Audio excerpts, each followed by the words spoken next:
मुश्किलों से भाग जाना आसान होता है, हर पहलू जिंदगी का इम्तिहान होता है।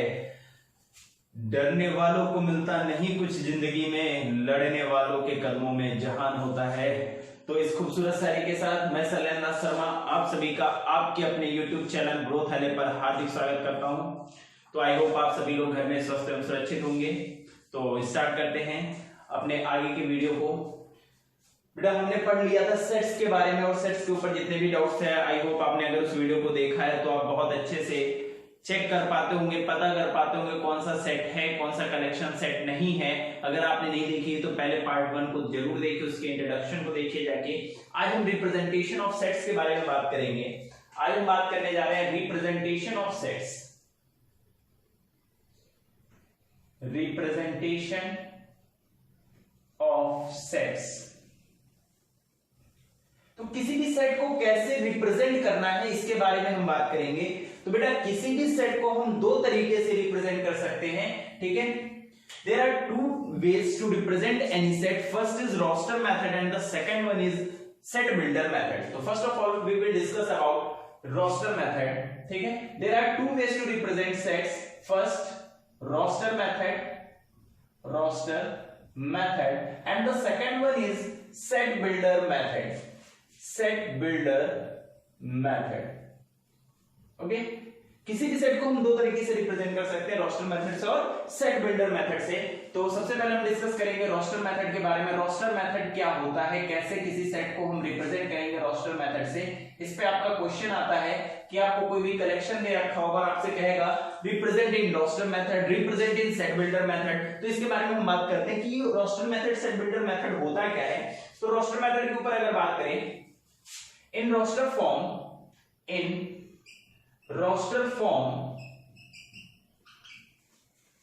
sets are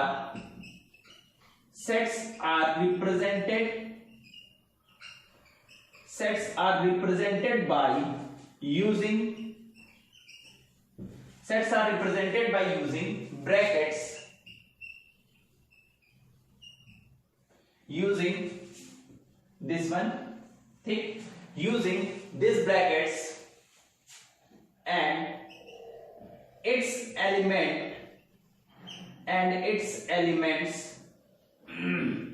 थोड़ा सा इस फ्लुएंसी में इंग्लिश गलत हो जाती है। and its elements are enclosed in brackets।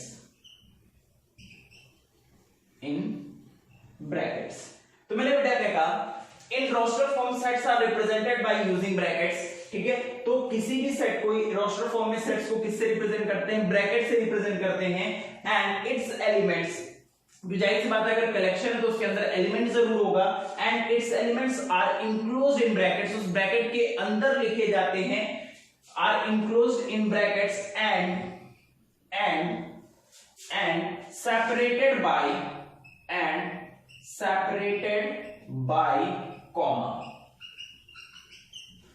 ठीक। तो जो इसके एलिमेंट्स होते हैं वो इस ब्रैकेट के अंदर लिखे जाते हैं एंड सेपरेटेड बाय कॉमा, और कॉमा से क्या होते हैं, सेपरेट होते हैं। इनके एलिमेंट्स के बीच में कॉमा लगे होते हैं, ठीक है। इसको लिस्टेड एलिमेंट्स भी कहा जाता है या लिस्टेड फॉर्म भी कहा जाता है, क्योंकि इसका मतलब है कि लिस्टिंग करना, ठीक है। जैसे कि अगर मैं फॉर एग्जांपल अगर मैं आपसे बात करूं, फॉर एग्जांपल a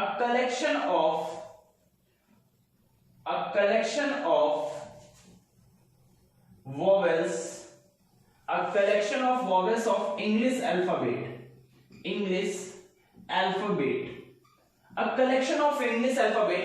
हम इस सेट को रिप्रेजेंट करना चाह रहे हैं किसमें, रोस्टर मेथड से। तो हम इसको कैसे लिखेंगे बेटा, इसको हम ऐसे लिखेंगे। सबसे पहले तो हम ब्रैकेट लगाएंगे, ठीक। इस सबसे पहले हम क्या लगाएंगे, ब्रैकेट लगाएंगे। फिर इसके एलिमेंट्स क्या होंगे, ए ई आई ओ यू, यही तो होंगे।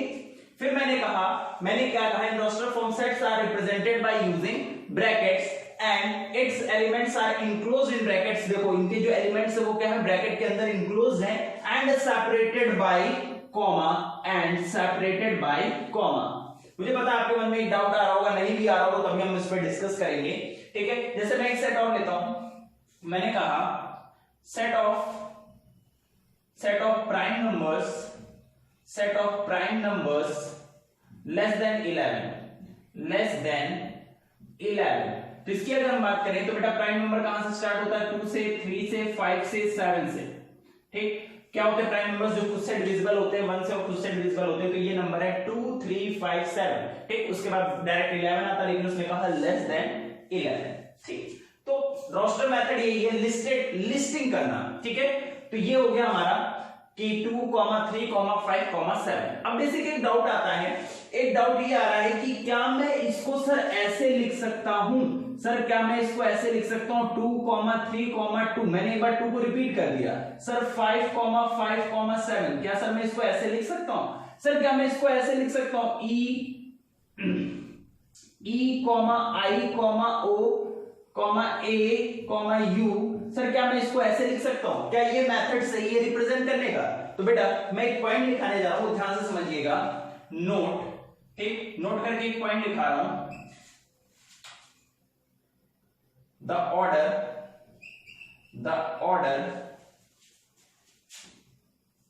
in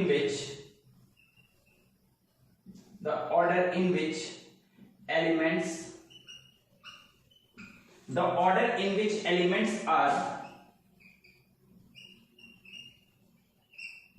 written in a set, the order in which elements are written in a set makes no difference. Also the repetition of an element, the repetition of element has no effect. ठीक, तो note करके मैंने एक point लिखा है, the order in which elements are written in a set makes no difference, मतलब कि order जो होता है एलिमेंट्स का मेक्स नो डिफरेंस, उससे कोई भी अंतर नहीं होता। ये भी वही सेट है, ये भी वही सेट है, अगर उसके ऑर्डर में मैं चेंजेस कर रहा हूं, किसी को आगे पीछे करके लिख रहा हूं, तो उससे कोई भी चेंजेस नहीं होता है। Also the repetition of element has no effect, अगर हम किसी भी नंबर को रिपीट कर रहे हैं उससे भी कोई भी फर्क नहीं पड़ता है। तो बेसिकली हम ज्यादा मेहनत क्यों करें, जब रिपीटेशन भी अलाउड है, हम उसको रिपीट करके भी लिख सकते हैं, तो हम एक ही बार क्यों ना लिखें। ठीक, तो जनरल हमें हमेशा ऐसे लिखा मिलता है, लेकिन अगर ये लिखते हैं तो ये गलत नहीं है। तो ये रोस्टर मेथड में रिप्रेजेंट करने का तरीका कि किसी भी सेट को हम रोस्टर मेथड में ऐसे रिप्रेजेंट करते हैं, एक कर्ली ब्रैकेट्स लगाते हैं, उसके अंदर के एलिमेंट्स को हम कॉमा से लिखते हैं। ठीक है, ये था रोस्टर मेथड। अब डिस्कस करेंगे सेट बिल्डर मेथड के बारे में। चलिए अब बात करते हैं सेट बिल्डर मेथड के बारे में। सेट बिल्डर मेथड में किसी भी एलिमेंट को हम कैसे रिप्रेजेंट करते हैं? सेट बिल्डर मेथड, ठीक है। इन this form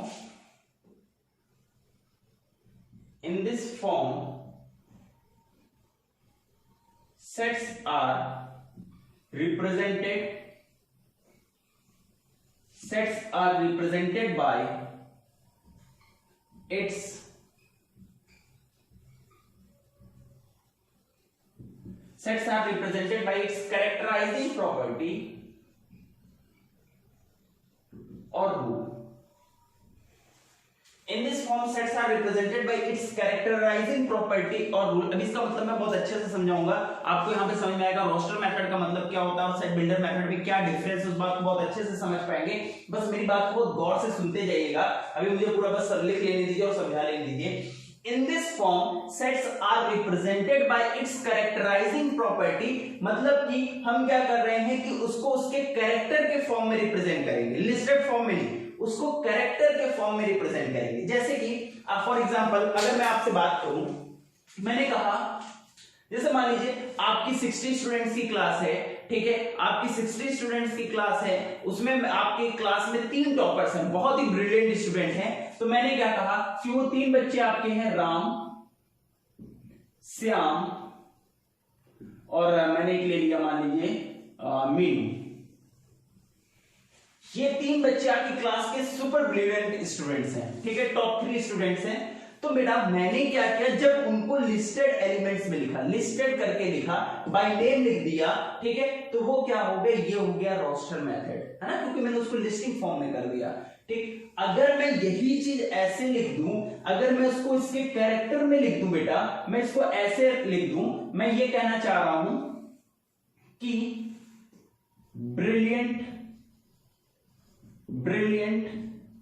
student of your class, सबको पता है ब्रिलियंट स्टूडेंट 3 है आपकी क्लास में, राम, श्याम, मीनू। जब मैंने उसको लिस्टिंग फॉर्म में लिखा, उसको सेपरेट करके एकदम डिस्क्राइब करके लिखा, लिस्टेड फॉर्म में कर दिया, तो ये बेटा क्या हो गया, ये आपका रोस्टर मेथड हो गया, ये आपका रोस्टर मेथड हो गया। और मैंने उसको उसके कैरेक्टर के फॉर्म में इन तीनों को क्या किया, ये जो आपका आंसर आ रहा है, जो कलेक्शन आ रहा है, उस कलेक्शन को बेटा मैंने क्या किया, उसको उसके कैरेक्टर के फॉर्म में चेंज कर दिया। इसी को कहते हैं सेट बिल्डर मेथड। ठीक, ये डिफरेंस है। तो इसीलिए मैंने लिखा in this form sets are represented by its characterising property और रूल, कि किसी रूल के बिहाफ को उसको लिखा जाएगा उसको कैरेक्टर पे, या उसके जो कैरेक्टर है उसी को उसी में मेंशन कर दिया जाए। तो बेटा इसको लिखने का तरीका क्या है, इस बात को समझिएगा। जैसे मान लीजिए ए कोई सेट है, तो उसको ऐसे लिखा जाता है x is such that px। अब ये px है क्या, बात को समझिएगा, where px is the property, where px is the property by which x belongs to a। कहने का मतलब है कि x is such that px, ये px है क्या, यहाँ पे ये px क्या रिप्रेजेंट कर रहा है, इज द प्रॉपर्टी, मतलब वो उसका कैरेक्टर है, उसकी प्रॉपर्टी है उस x की, जो यहाँ पे हम लिख रहे हैं, ये px का मतलब उसके कैरेक्टर को लिख रहे हैं, उसकी प्रॉपर्टी को लिख रहे हैं, by which x belongs to a, जिससे कि वो जो कैरेक्टर है, जो आंसर आएगा वो किसको बिलोंग करना चाहिए, a को करना चाहिए। जैसे आपकी क्लास के 3 सबसे गधे स्टूडेंट की बात मैं कर रहा हूं, तो मैंने उनका नाम ले लिया, मान लीजिए मैंने कह दिया रोहन, आदर्श, ठीक है, रिंकू, मैंने ये 3 नाम लिए, तो ये क्या हो गया, रोस्टर मेथड हो गया। और मैंने कहा 3 गधे स्टूडेंट्स ऑफ योर क्लास, है ना, इंग्लिश हो गया, इंग्लिश, हिंदी और इंग्लिश मिक्स। मैंने कहा 3 गधे स्टूडेंट्स ऑफ योर क्लास, सबको आंसर पता है, ठीक, ये मैंने उसको उसके कैरेक्टर के फॉर्म में लिखा, उसकी प्रॉपर्टी के फॉर्म में लिख दिया, तो ये तुरंत उसमें चेंज हो गया, सेट बिल्डर मेथड में चेंज हो गया। आई होप आप डिफरेंस समझ पा रहे होगे रोस्टर मेथड और सेट बिल्डर मेथड के बीच में। अब जैसे कि बेटा ये है, मैं आपसे बात करता हूं, ठीक, अभी कुछ एग्जांपल देखिए, आपको ये पूरी तरीके से समझ में आ जाएगा कि मैं कहना क्या चाह रहा हूं, वो बात आप पकड़ने की कोशिश करिएगा। जैसे मैं कहूं a